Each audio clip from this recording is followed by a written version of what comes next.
ગુજરાતમાં ઉનાળાની ઋતુની શરૂઆત સાથે ગરમીનો પ્રકોપ વધતા ગીર વિસ્તારમાં વન્ય પ્રાણીઓ માટે ખાસ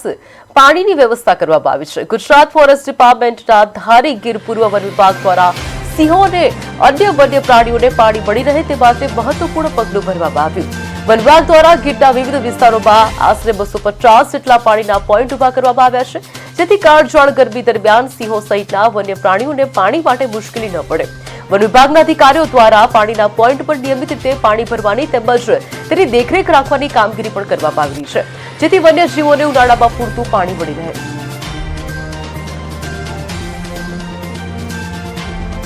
ગીર પૂર્વ વન વિભાગમાં નાયબ વન સંરક્ષક તરીકે ફરજ બજાવું છું અને જેમાં બધાને ખબર છે કે હવે ઉનાળાનો સિઝન ચાલુ થઈ ગયો છે અને આપણી જો તપોભૂમિ છે સૌરાષ્ટ્રની અને જો સાવજની ભૂમિ છે, અહીંયા કોઈ પણ પાણીની પ્રોબ્લેમ કે મુશ્કેલી કે અછત નહીં સર્જાય, આ વસ્તુને ધ્યાનમાં રાખીને ગીર પૂર્વ વન વિભાગ દ્વારા ઘણા બધા પાણીના પોઈન્ટ મેન્ટેન પણ કરવામાં આવી રહ્યા છે, નવા પોઈન્ટ ઊભા પણ કરવામાં આવી રહ્યા છે।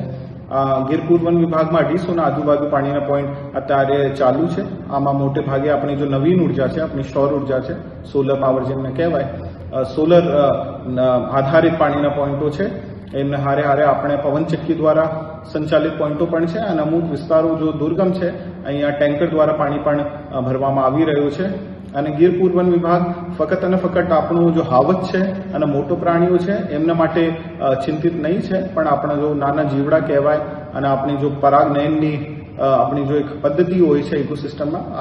સારી રીતે ચાલતી રહે એમના માટે પાણીના કોથળા પણ નાખવામાં આવી રહ્યા છે અને ઘણી બધી ભૂમિ ભેજની કામગીરી, સોઇલ એન્ડ મોઇશ્ચર કન્ઝર્વેશનના વર્ક્સ પણ ગીર પૂર્વ વન વિભાગ